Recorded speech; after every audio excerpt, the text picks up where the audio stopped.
yang dicurigai tendinopati pada Achilles. Selanjutnya kita tadi kan saya bahas pada bagian inspeksi pada Achilles yang dicurigai adanya tendinopati. Sekarang kita akan lakukan pada bagian feel-nya. Di sini kita lihat apakah terdapat tenderness di bagian insersi dari tendon Achilles.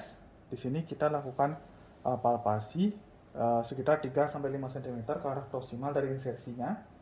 Kemudian kita tekan apakah terdapat tenderness atau tidak.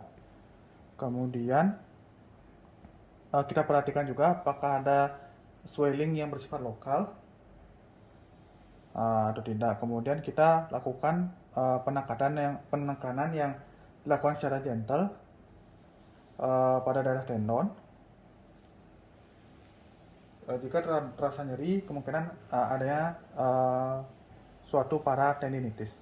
Kemudian kita minta pasien untuk menggerakkan ankle-nya, plantar fleksi dan dorsifleksi.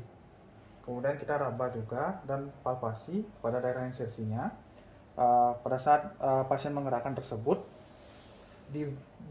pada saat gerakan mana yang pasien merasa sakit, supaya kita tahu apakah di bagian paratendinitisnya apa di bagian tendonnya.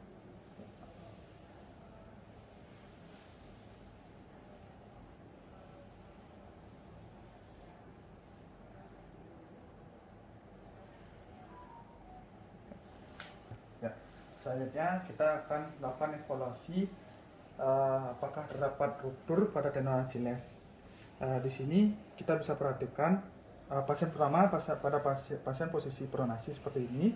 Kemudian kita lihat bagian dari tendon Achilles. Jika kita curigai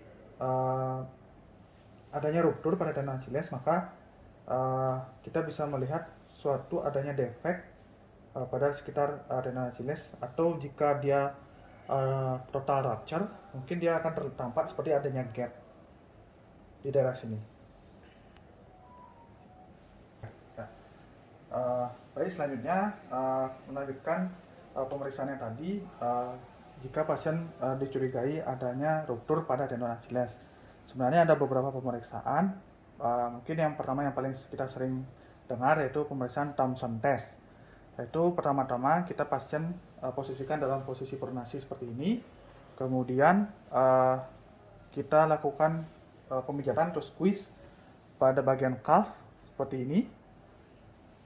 Kita bisa lihat pada saat kita squeeze calfnya, kita bisa lihat gerakan plantar fleksi dari ankle.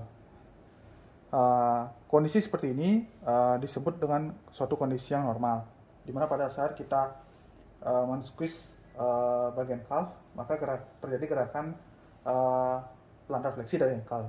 Jika pasien mengalami ruptur dari tendon Achilles, ruptur yang bersifat akut, maka pada saat kita melakukan squeeze seperti ini, maka tidak akan ditemukan adanya gerakan plantar fleksi dari ankle. Kemudian untuk teknik yang berikutnya, itu kita bisa lakukan palpasi pada daerah yang dicurigai rupture yang bersifat akut pada tendon Achilles. Mungkin pemeriksaan ini agak sedikit menyakitkan karena kita harus menusuk jarum pada daerah tendon Achilles. Kemudian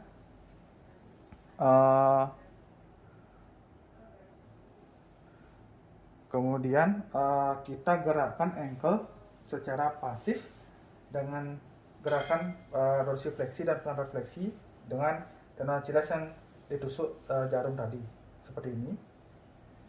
Pada kondisi yang normal, jarum yang kita tusuk pada tendon Achilles tersebut akan ikut bergerak miring seperti ini pada saat kita menggerakkan dorsi dan plantar fleksi. Jika terjadi ruptur yang bersifat akut, maka jarum tersebut tidak akan ikut bergerak ketika kita lakukan gerakan pasif dorsi dan plantar fleksi.